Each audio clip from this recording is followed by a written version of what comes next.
Hello, you guys. Welcome back to the show where I ramble. It's your host KB. This is the show where I can talk as much shit as I want to.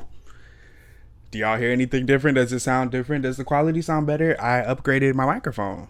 If you're watching me on YouTube, which if you aren't watching me on fucking YouTube, what are you doing? That seems fake as fuck. I don't know, but I have a new mic. I'll get into why I bought this microphone in a little bit. Because there's some controversy surrounding microphones lately. People's worried about other people's mics. But we'll get into that in a second. If you're watching me on YouTube, also you can see I'm feeling real like obrigado, real tudo bem, real caparina. What else did I learn over there? Maracuja. Feeling real like Brazilian today. I don't know what's going on or like why. I went to Brazil in September of, what was that, last year? Damn, it feels like it was so long ago. Damn, it was damn near a year ago. But I fell in love with Brazil and I've been thinking about it ever since. Like, man, that's when I should have been here to give y'all the story times of what happened in fucking Brazil. Nothing happened. I mean, that sounds so dramatic, but I just fell in love with Brazil, and I want to go back so bad. I actually, when I was going through my little like mental checkout at the end of last year, I was looking up all of these programs and how you can move to Rio and teach kids English. Obviously, I didn't do that. I'm still sitting here. But if anybody in Brazil wants me to come, I will get on the flight today, man. I just miss being there.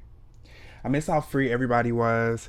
I love that everybody was some variation of black for the most part. I mean, obviously there's some colonization there, but like everybody had curly hair for the most part. Everybody was black, melanated, beautiful, moisturized. It was just like heaven on earth. And I want to go back to Rio de Janeiro right now.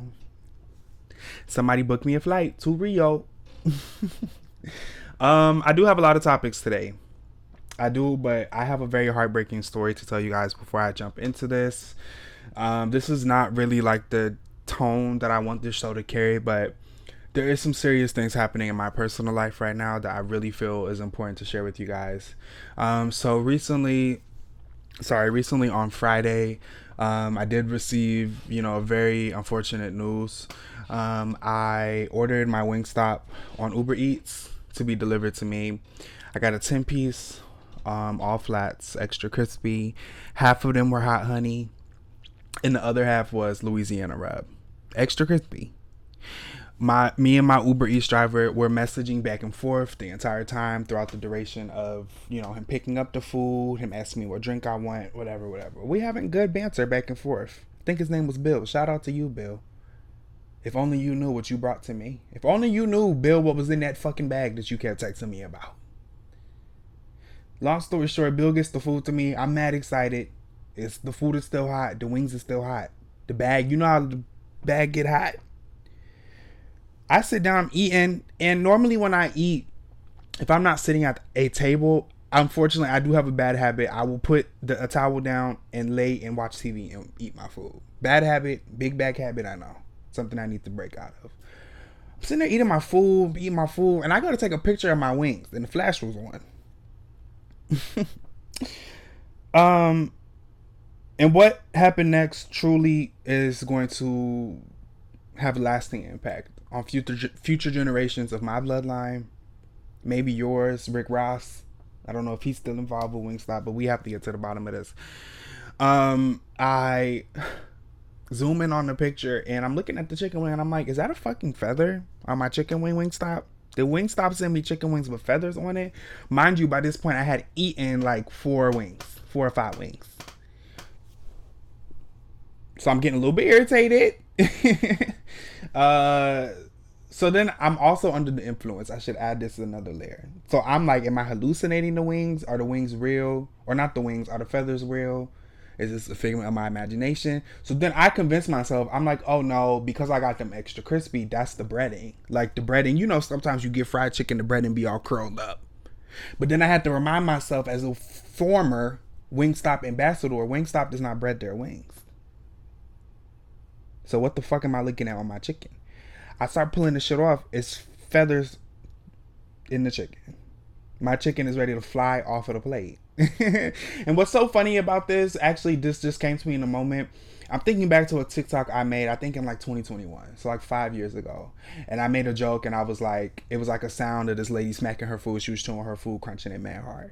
And I was like, oh, this how I be after I go on Uber Eats, and told them that my chicken wings were raw and ready to fly off my plate. And that's why you have to be careful what you speak out into the world, because you never know what will be your portion. You never know what's going to happen to you. I had to call the Wingstop. No, first I tried to go through Uber, but I think Uber's tired of me complaining. I remind me to get back to that, because I want to talk about Uber Eats, because I feel like they put a lot of parameters on what I have going on. Anyway, I go on there, I'm chatting with the support bot. The support bot is basically like, what the fuck do you want us to do about it? You can request a or no, they basically was like, oh, they have to do an investigation, some bullshit and whatever. So I had to take pictures of the feathers, send it to Uber Eats. I got my refund on Uber Eats. But I felt like I didn't want to be the only victim in this. You know, I felt like the Wingstop location should be held accountable. I feel like they should know how many lives that they're changing by doing stuff like this. So I called the Wingstop. I did. And not even on no Karen, oh, fuck y'all, why is it feathers in my chicken? It was really like, hey, like, I'm not trying to sound funny or nothing. I know this might sound weird, it's late. But there was feathers in my chicken. And the man was like, no, it couldn't be feathers in your chicken, like da da da. And I'm like, no, like, I'm not even trying to be rude or nothing. Like, I'll bring it up here. I'm just letting you know, like, check y'all's flats. It's feathers all in my flats. And if I was anybody else, if this was me a couple years ago, I would have just drove to the Wingstop and threw the chicken wings on the counter and said, you said I was lying to you about the feathers in my food, nigga. It's feathers in my chicken. Like, what are we doing? But yeah, they ended up, I have a free 10-piece, but I'm also in the back of my brain like, why would I want to go back to Wingstop? I don't want to go back there for a little bit. And it's crazy because me and Wingstop used to be like best friends, man. I used to go to Wingstop every Friday. It was like a tradition for me. I would go there every Friday. This is when I was Wontonga. I would get the 15-piece family meal deal, fries, Cajun corn, come with 2 drinks. I'm getting 1 Powerade, 1 Sprite, mixing them together when I get home in a big cup. I used to be a faithful Wingstop participant. I was already cool on them. Last year, I talked about this in the first episode. If you didn't see it, go back and watch it. But I was going through hell at the end of 2025. Like, I thought this was it. I thought I was in such a deep state of what I would consider to be a psychosis that everything to me was a symbol, okay? I had literally just got back home from the trip to Brazil. I was going through some other things off to the side. Maybe I'll share that with y'all one day. And the power went out in my apartment building. Like, it's dark. And so immediately I'm like, oh my gosh, this is my time to come alive. Like, this is it. Like, this is the time for me to, whatever is supposed to happen, it's going to happen right now. Because why would the lights go off? And so I left because I was like, okay, I can't cook anything now. So I went, picked up my Wingstop, came back, ate my Wingstop in the dark. Okay. Got into bed because I was irritated. The lights is off. The AC not working. The fan not working. It's hot as fuck. It's September in Georgia. Okay. I go to sleep, eat my food. You know, everything's normal.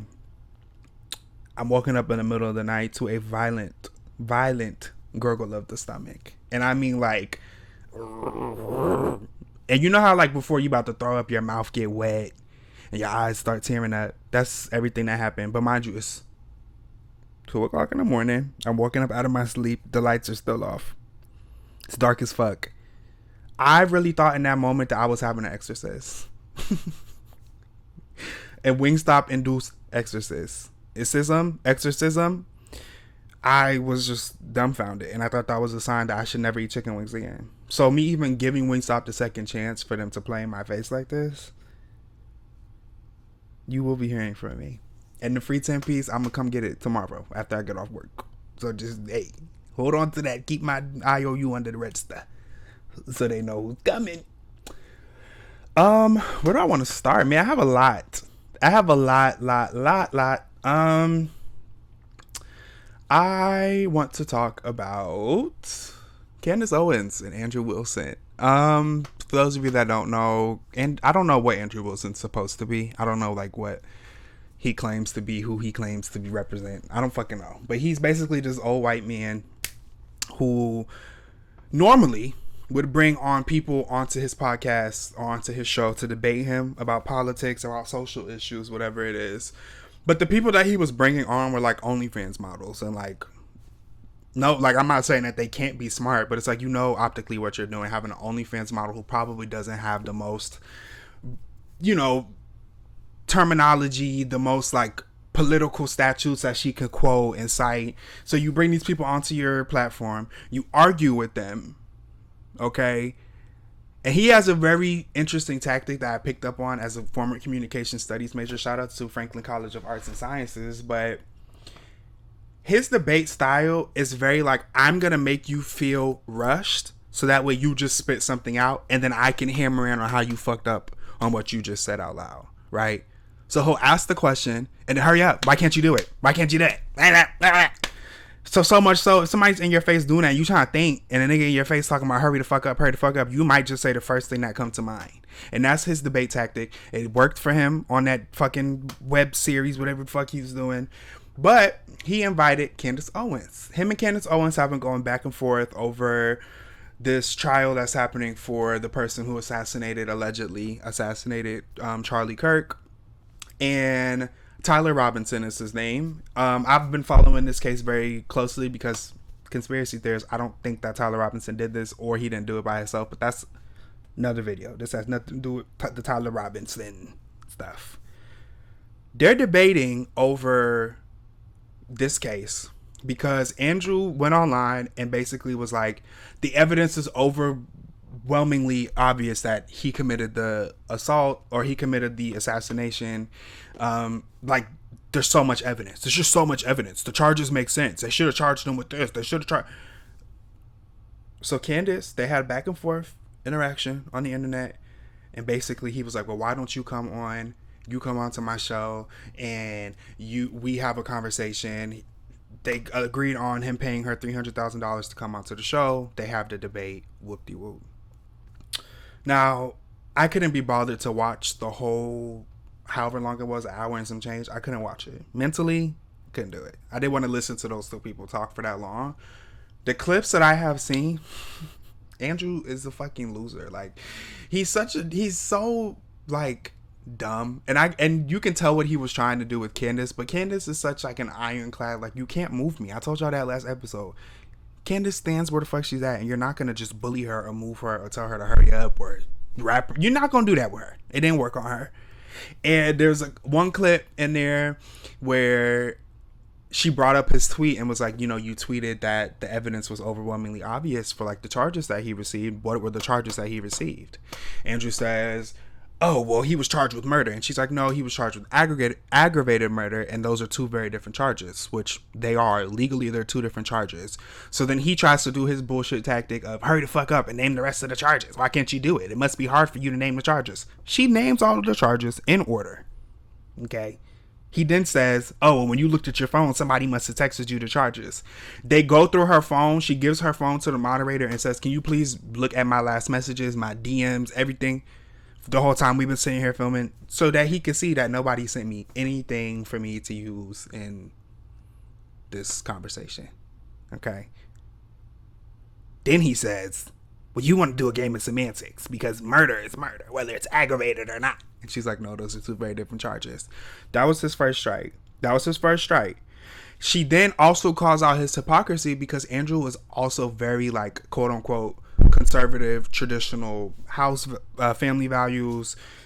He's openly spoken out against the LGBTQ community, like heavily. He hates lesbians. He fucking hates lesbians. I don't know what it is about him and a lesbian. He must have got cheated on. Never mind. But that's a lot of his rhetoric. It's like anti-LGBTQ. He doesn't think that kids should be able to identify how they want to. And, you know, through people digging, the internet exists. His daughter's a fucking lesbian. His daughter is a lesbian. This man's rhetoric also includes that, you know, women should be traditional women and like remain virgins until marriage. The daughter that he has and the other two kids that he has are not his biological children. His wife has baby daddies and he the stepdaddy. So shut the fuck up. When y'all really get to the bottom of why a lot of people like be arguing so hard against something, it usually is skeletons in their closet. It has to be, because why the fuck do you care if somebody's lesbian? Or if a woman doesn't want to stay home and serve her husband? Because your woman is not at home. Like, you see what I'm saying? Weird. But yeah, I definitely think that was an interesting debate. I think if you have the time to spare, maybe watch the clips on TikTok. It was just very satisfying too, just to see, like, once again, Candace Owens. We don't agree, but I don't have to hate her. You know, she's definitely come around. She's, you know, I don't know what kind of glamour magic she's using, but she's coming around, and I can kind of tolerate her just a little bit more than I did before. It was just so satisfying to watch her shut him the fuck up multiple times. Like, I love that. I love when somebody is so gung-ho on their opinion and then you shut them the fuck up. And then they just have to scramble to figure out how to make you look invalid. And they can't. He couldn't do it. He couldn't do it. And I loved every minute of it. Totally unrelated, but maybe related. I received my first hate comment.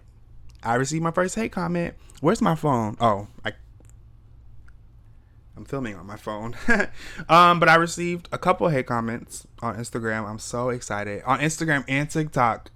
I was going to shout all of y'all out by name because I don't know if that's the attention that y'all wanted, because I'm not going to respond to you.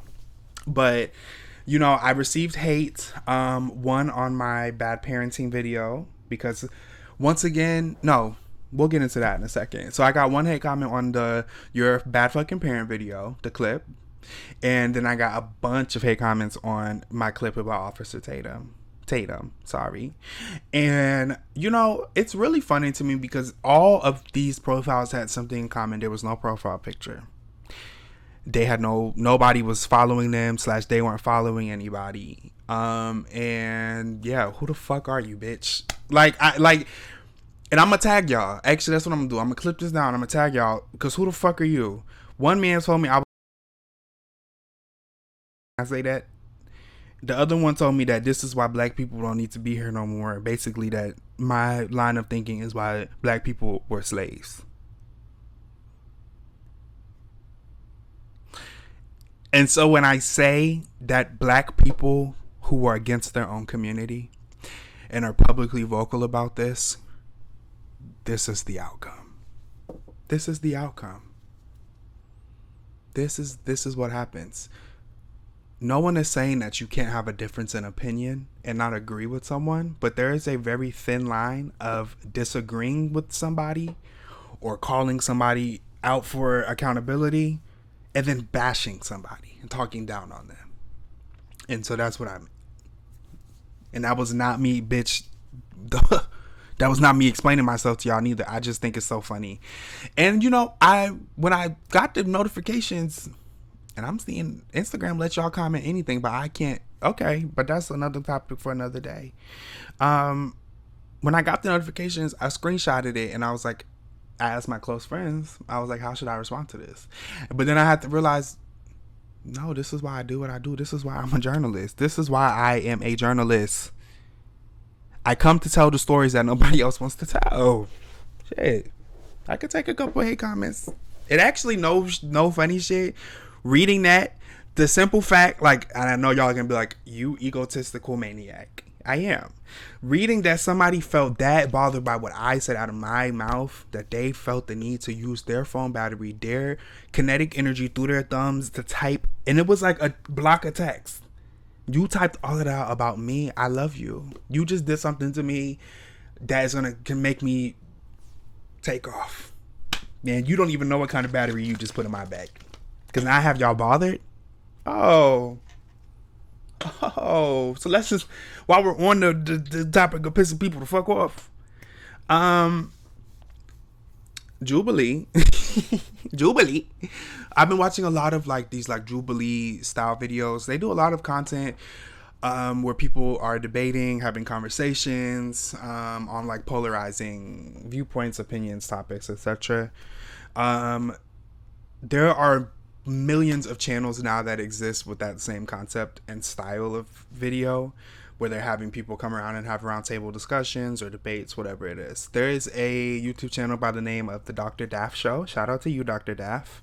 Dr. Daff has some bangers. If y'all have the time to go watch a couple of those, I think I like those more than Jubilee's, because to me, with Jubilee, they know what they're doing, right? Jubilee will have like one black person against 20 KKK members. Like, what the fuck you want me to try to tell them? What do you want me to tell them? Or they'll have one former Nazi against 20 Jews, 20 Holocaust survivors. What the fuck do they need to sit down and talk about? And it's like the people that they be picking, like if they do one I just watched, they had like one, what was it? What was the one I just watched? And it was an older one too. It was one atheist against 20 Christians. The atheist, the man that they chose to come and debate the position that he was like, he's a fucking genius. I don't remember the guy's name, but he's like beyond smart. Like, it was kind of like, okay, this nigga might be AI. Yeah, he might not be real. And then you have the people, the 20s, the crowd, are just people who are a lot of times emotional about whatever the topic is, and they don't know what the fuck they're talking about. And so it creates like a power dynamic of the expert or the one person bulldozing over these people because they don't know what the fuck they're talking about. I think that's why I like Dr. Daft, because she does a good job of bringing people that are knowledgeable on both sides of the podium. And so the most recent two that I've gotten into, I don't know why a lot of these are religious. Am I having a religious breakout? I don't know. But I watched the one, it was one new age, I don't know what the official title was, but it was essentially one non-believer versus 20 Christians. And the one person that they picked, the new aged spiritualist, Jasmine, love Jasmine, she's very, very knowledgeable of her worldview, but also a Christian worldview. She grew up in the church. Her dad was a pastor. She was doing Bible belt competitions, or not Bible belt. Lord Jesus, what is it? Bible sword drills. That's what it's called. I was in the church too, man. Leviticus, Exodus, Genesis, Job, Numbers, Deuteronomy, Acts 1 and Acts 2. Song of Solomon, Ephesians. Y'all better play with me. Yeah. Oh, I probably shouldn't have said shit after that.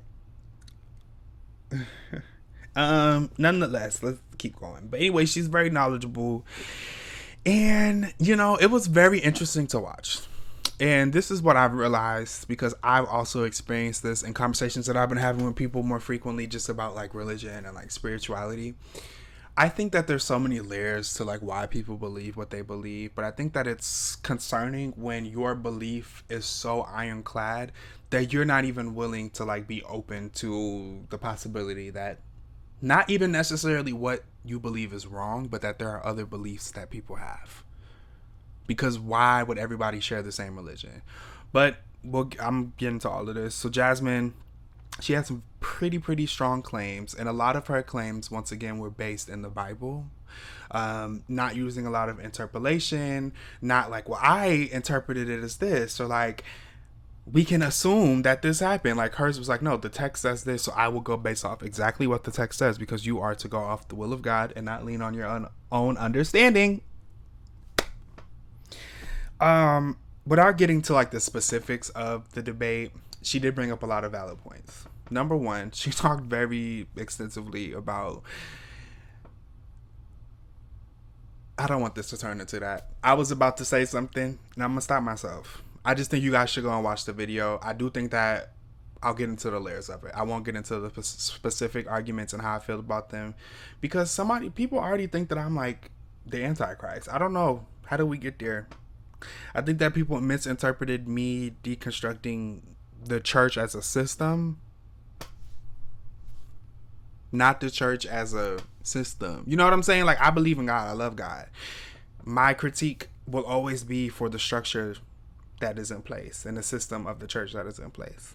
And I'm not going to change it. Somebody seen that clip and sent me a prayer that they was praying for me. And that's what I'm saying. You people are under spells. You should be able to be in a situation that you can question what you're being told. And if you can't question it, then you should question why you can't. Does that make sense? If I can't ask you why something exists, I'm probably going to want to know, well, why don't you want me to know? There's a lot of disparity, or not disparities. There's a lot of disconnects for me when it comes to like the Christian people who are just so close-minded to the fact that like not everybody has to think like you. If everybody was supposed to think and be a believer in Christ and follow your religion in the same way, then your God would have made everybody a believer in Christ and not given us free will to explore other possibilities, right? Or furthermore, your God would have known that people were not going to follow him, right? Isn't he all knowing, all powerful? I had a conversation about this earlier. I was talking about this earlier. Just like, there's just so many discrepancies to me in the Bible. I'll get into it. I wasn't earlier. I'll do it now. I don't give a fuck. There's just so many things that just don't line up. And I think it really starts in Genesis. And to me, it's like, well, everything else after that can't make sense based on this. I think that the story of Adam and Eve and the fall of man really is what like opened my eyes, because there's just so many holes in that story altogether. I think that you see God create Adam. Adam is assigned with naming the animals within the Garden of Eden. He has all of the food that he needs. He has, there's no sin. It's a peaceful garden. God is giving him the things that he needs. God gives him a woman who later becomes Eve, and they thugging it out in the Garden of Eden. Thugging it out is crazy. They were living lavishly in the Garden of Eden. Like, they had no problems in the garden. Flash forward to the tree of the knowledge of good and evil, and the serpent, the apple. Y'all know the apple that Eve ate. My understanding, or at least my like rationale to like why that just doesn't make sense, is like, if God knew that Adam and Eve, he created them, and if God knew what Adam and Eve was going to do tomorrow, a year from now, 20 years from now, he'll know when they take their last breath. God knows, the course of life for Adam and Eve. Contradiction number one is, you knew they was going to eat the apple. You knew they was going to eat the apple. Why'd you give them the apple? You knew the apple was going to get eaten. Why did you put the apple tree? Why did you put it there? Secondly, the idea that them eating the apple necessarily wasn't the sin that they committed. It was being disobedient to God. Once again, they do not have the knowledge of good and evil. So how am I supposed to know that disobedience is evil, that it's bad, that it's a sin? I'm in a world of no sin. I have not yet experienced sin or wrongdoing. So me being disobedient, the concept of that can't really carry that much weight, because I don't know the difference. And I'm not trying to reduce Adam and Eve like they were just two little kids frolicking, just in this garden, just there. But I think that they did not have that knowledge to understand that sin was inherently evil, in a sense, and that being disobedient to God was a sin, because they were in the garden with no sin. I think two, was that my second layer or my third layer? Whatever number was next. The next piece in all of this. Why put the tree? Why even put the tree there? I already said that, didn't I? Why was the tree there? I said, why was the tree there? Why, if you knew they was going to eat the apple? No, that was the same point twice. I'm losing my mind, and it's hot. Can we get a fan on here? Can I get some water? Is that the devil? He's on my back. Get off of me, bitch. Oh, that's where I was going next. I think, too, that God's instruction to Adam and Eve was, don't eat the apple or you'll die. They didn't know what that meant. I will stand by that. They had not yet experienced anybody dying in the Garden of Eden. None of the animals died in the Garden of Eden. They did not have a concept of death. So if I do not understand the consequence, how can you expect me to not be curious in committing the action?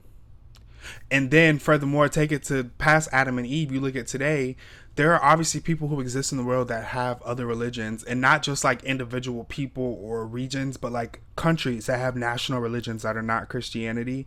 To me, if God knew that India, for example, would have a national religion of Hinduism, like, is everybody there just gonna die and go to hell? It don't make that much sense. I think we should start questioning the systems that exist. And questioning doesn't always mean denial. It just means question. Like, I have questions about it. I want more evidence. I'm a very inquisitive person, like with everything in my life. Like, I like to understand something at its at its form, but also understand the process that it took us to get here. And so for the rhetoric to always be, well, just don't question God, like you don't question what God says, I have to wonder, well, why? And then when you start to question it and you start to pull these things apart and you talk to like people who have studied the Bible, it's always what they feel and not what they know to be true based on the text. And so, it kind of goes away from me. I do think too, going back to like what got me into all of this, that was a crazy tangent, bro. Jasmine, going back to Jasmine and Dr. Daff, sorry. I think too that you could see there was an energy in the room that Jasmine was there to have the conversation, and a lot of these Christian women were there to convert her back to Christianity. Because even like the way in which they were speaking, like it was like, I know that God loves you, and I know that God has given you the gifts, and God has put you here to minister to people. And I hate that you're using your gift to glorify sin. And I pray that God will bring you, girl. And Jasmine better makes up like, what are you doing? That's not the prompt. The prompt was like, what are we doing? Why are you crying? Why are you crying? That's your response to my question? Is emotion? We don't have to do this no more, ma. You good, pa? I don't want to be here no more. Wrap it up. Wrap it up. Let me adjust. Ooh. Hello? That was kind of weird. Yeah. New Age versus Christians. I just think that there's a lot of conversation right now, and people should be a little bit more critical and just understand. That's all. I don't even think like my position in watching or learning or reading the things that I've been reading lately, just as it pertains to spirituality and religion, is necessarily with the end goal in mind of like to convert or to teach people to convert them. I truly think that your understanding of the world and how you view the world is personal, and it should remain that. So however you see fit, whatever makes the most sense to you, because ultimately too, in all of this, you guys, no one will know if heaven is real, if hell is real, if you reincarnate, if you turn into a fucking potato sack, if you fly up and turn into a star. Nobody knows if any of this stuff happens, because a lot of the religious promise across the board, right, a lot of the I guess you can say finish line for a lot of religious beliefs is death and in the afterlife. So until we get there, have fun figuring out what the fuck makes the most sense to you guys. Because nobody knows. Nobody knows. Can't nobody. If somebody, and I'm not even trying to be funny right now, and this is not to be like, I need somebody to go to heaven and come back and tell me what they seen.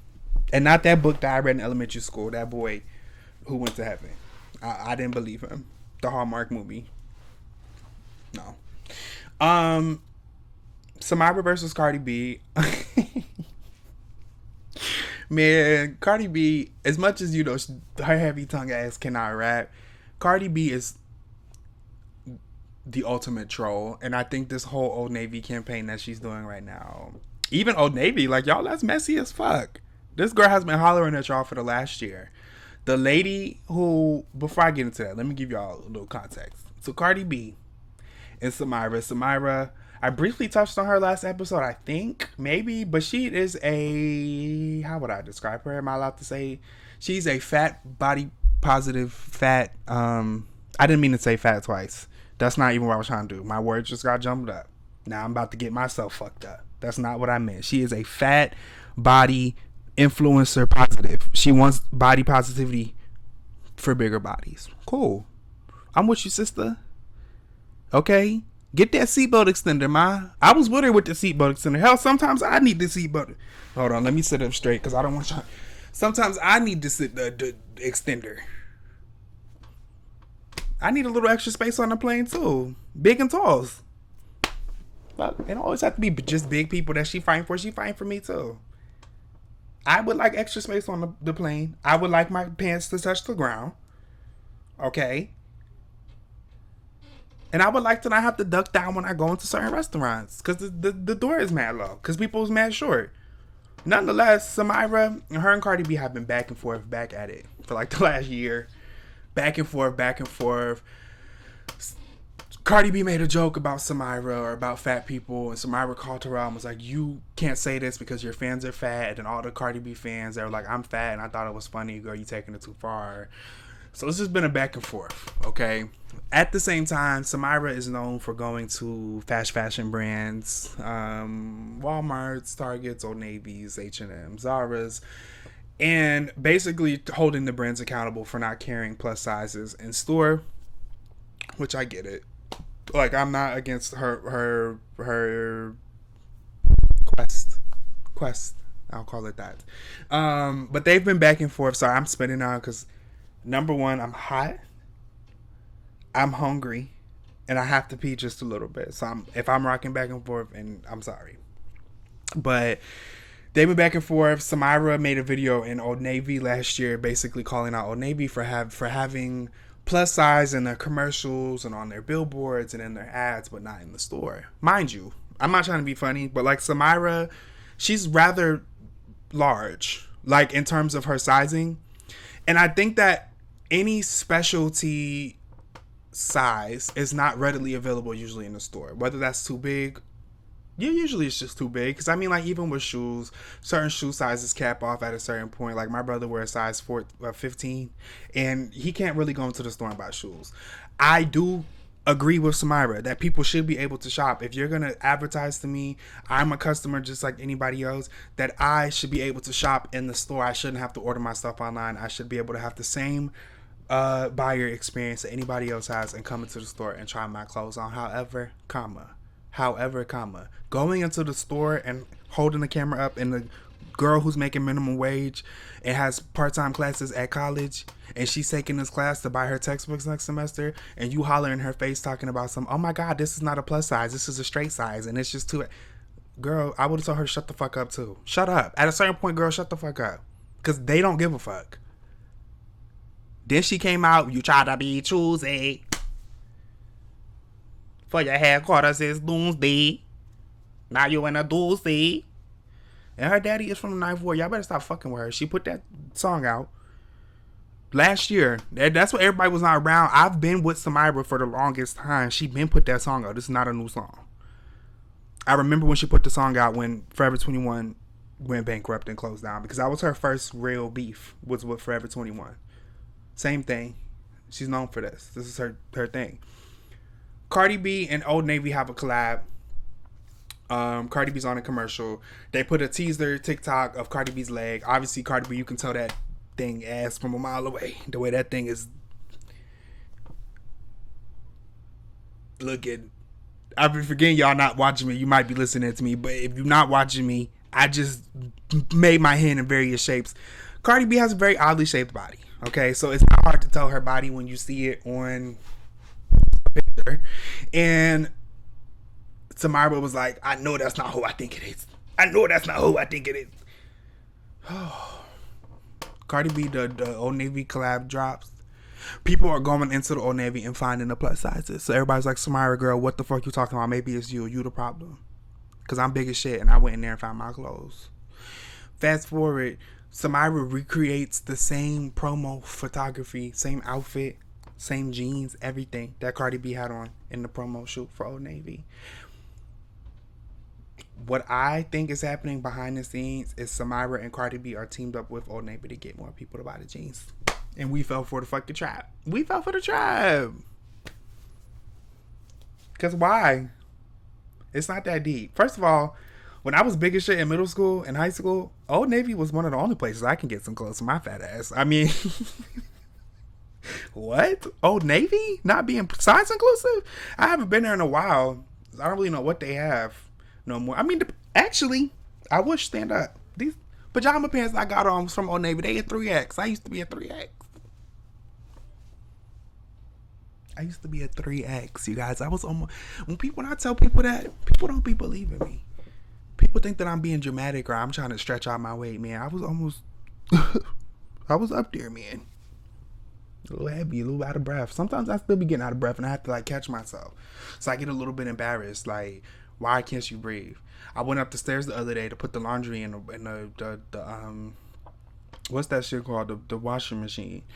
And I get to the top of the steps and I took a deep, like a deep ass breath, and I was like, whoa, I'm gonna stop smoking, because if my lungs is doing all of that and I'm only how old I am, we gotta get to the bottom of this. It's not gonna work for me.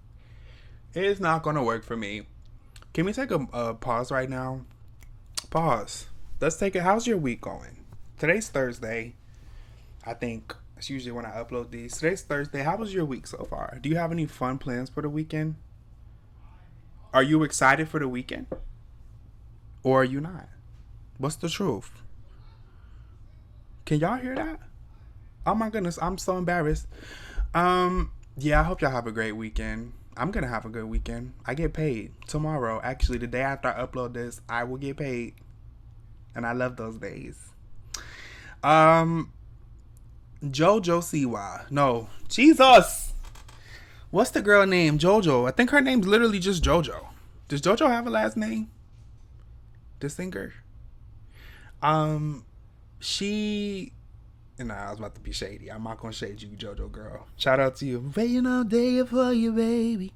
Won't you come and sit and talk to me? That was my song, man. Before I get into JoJo, I have a very, like, sentient memory of the first CD that I ever got, and it was Now That I Call Music. Now That's What I Call Music. Y'all know when they used to do, like, the little compilation CDs. I remember getting Now That's What I Call Music. I think it was, like, volume, like, 7 or 8. It was way back. And it had Breakaway on there, and it had Leave, Get Out on there. Or was it a Kids Bop? Either one. No, it was the Kids Bop album, because it had Leave, Get Out. That was on there, and Breakaway, the Kids Bop version, was on there. I recall now. I love JoJo, but that's not the point. The point was she's doing a new lane of content now where she's like almost taking like a very similar lane to Tank in I was about to call him Jay Holiday. What even is his name? Jay?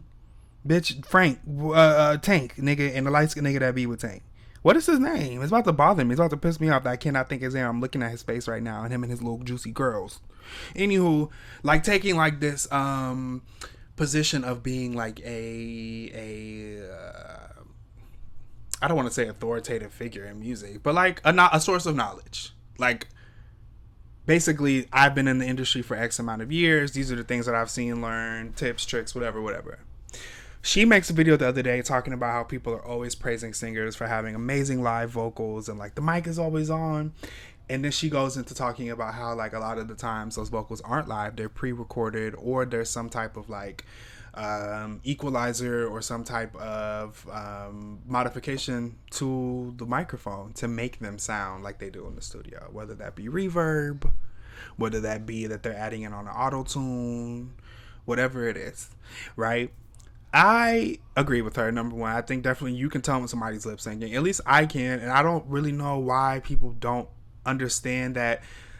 For me, I don't look for every single artist to be a vocalist, right? And I think that if you have not necessarily given us moments for me to look at you as a vocalist, like, why would I expect you to be singing live or blow me out of the water? Like, for example, like Britney Spears. I'll use her as a safe choice because she's not doing this anymore, unfortunately. But like, Britney Spears, you better get up there and lip sync, girl, because we came to see you dance. We don't want you to sing, ma. We don't want to see you dance. Or we don't want to see you sing. It's very few people that can do the both. Like a Beyonce is hard to come by often. And even realistically, you guys, as much as I love Beyonce, Beyonce does the same thing. She lips over some parts of her performance. That's to give us a consistent performance. Now, you do have singers whose mics are always on. They have a hot mic. It doesn't matter. Zara Larsson is one of those people. Okay? And I see a lot of people that are trying to like deconstruct. There's no way she's hitting that midnight sun. She does it. She's doing it. If anything, I can see her lipping over that top note.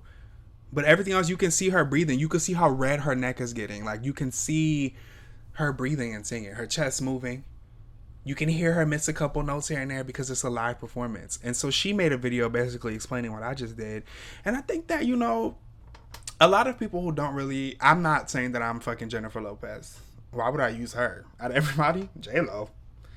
I'm not Michael Jackson, okay? But I do know a thing or two about recording vocals, recording music, doing the thing. I think that the art of a live performance is dead and gone because you all, the receiving end, myself included, we critique people who fuck up when they sing live and they don't sound the best. Then you focus on them sounding bad. And it's like, yeah, if I'm an artist and this is my job is to come up and perform and do this concert, do this whatever, I'm going to just give y'all the best version of that. I'm not, because if I fuck up, y'all gonna talk about me fucking up. If I sing over a pre-recorded track, y'all gonna talk about me lip syncing, and anything in between, y'all's damned if I do, damned if I don't. And so that's how I feel about it. I don't even know why that was really a conversation. To me, it was like, why even bring that up? That was like weird as fuck. Actually, JoJo, why did you bring that up? Why can't you just let the people believe what they believe? Because regardless, now what she just opened the floodgates to is people being questioned for their live vocals every performance, even more than they were before. Because now somebody who can sing their ass off is saying it. Interesting conversation. Speaking of singing, I'm winning a Grammy next year. I thought somebody was coming here to fuck us up for a second. Hey, what was I even talking about? Y'all heard all that commotion? I thought it was somebody in here with me. Yeah. Let's keep moving through the conversation. What was I talking about? People singing. Yes, I'm winning the Grammy next year. I talked about this a while back, but I don't know, you guys. I have just been in like a very like creative and like expressive mode lately, and I've been writing a lot of music. And I find my process to writing music to be so interesting. I've never like written music or anybody else. This could be a very normal process. But I think for me, like I said earlier, I'm a very inquisitive person. So I like to appreciate things in their final form, but I'd love to understand how things got how they are. And so I've challenged myself with the second half of the year to at the very least one song, like a fully produced, recorded, releasable song by the end of the year. But in that process of creation, y'all, I have literally, like, no funny shit, written like songs after song, and it's so fun to me. It's so fun. I will literally just go on YouTube or anywhere I can find a beat and just put the beat on and hum over the beat. And if I like where I'm going with the melody, or if I like how it sounds, I'll go back and put words to it. If not, I'll skip, just play around with it. And the other day on Friday, as soon as I got off work, was it Friday or Thursday? Whatever day it was, I got off work and I had heard this beat. I typed in, my search was Frank Ocean X acoustic X ballad type beat. Okay. And I got bored of those very quickly because it was sounding too sad. Like, I'm heartbroken. And I found another beat, y'all. I'm in love with the song. Like, literally in love with it. As soon as I finish doing this, that's kind of why I'm rushing now. Because I want to go back and record it. And that's why I bought this mic. I bought this mic. It's a Roland TI. Hopefully it sounds super clear and crisp. And hopefully you can't hear my breaths. That would be kind of wild. But yeah, I'm excited. I think by the end of the year, I really want to, as a Christmas gift to myself, make an EP. And I know people are probably like, oh my God. And no, they're not like, oh my God. I'm like, oh my God, why would you do that? You're not an artist, but like, why not? Like, I think it's so stupid for me to literally have all this music, all of these raps, freestyles, verses, choruses, lyrics in my brain and my phone on voice notes and not do something with them. Even if I, like, realistically, I could see my lane less of being an artist, obviously. A, because I'm old, and B, who the fuck is about to be doing all that, bitch? Y'all are not about to have me no. I want to be behind the scenes. I will write music for people. If anybody needs a ghostwriter, I can write.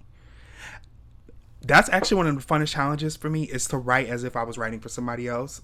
The other day, I was really bored, and I was like, I'm gonna write a rap as if I was Young Miami.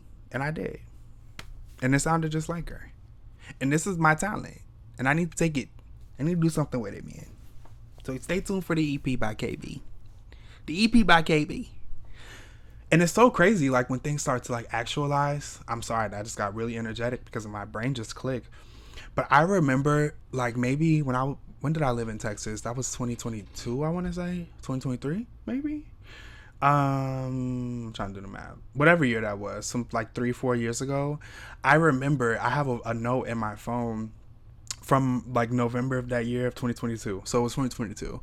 And it's literally a note, and it said something along the lines of like, one day I'll have an album out called, I won't say the name, but I had like the album name, and I had like, by the time that I'm 28. That's right the fuck now. So it's time to get going, bitch. If anybody wants to hop in the studio with me, come on. Come hop in the studio. But I think that's all I have for y'all, man. I'm tired. I have to go to work tomorrow. Actually, not want. I pray to have a job. I'm sorry, y'all. I got distracted. I got a little bit distracted. There's a lot of commotion happening around. But no, I was talking about going to work tomorrow. I have to go to work tomorrow. I'm grateful that I have income, but I guess I'll go. I guess I'll be there. Clocked in. 9 o'clock. Click, click, click. So with that being said, I'm gonna log off. I think this is it. I want to go record my song. I keep thinking about it now that I started talking about it. Thank you so much for tuning back in for another episode of the show where I ramble. This is your host KB, signing off.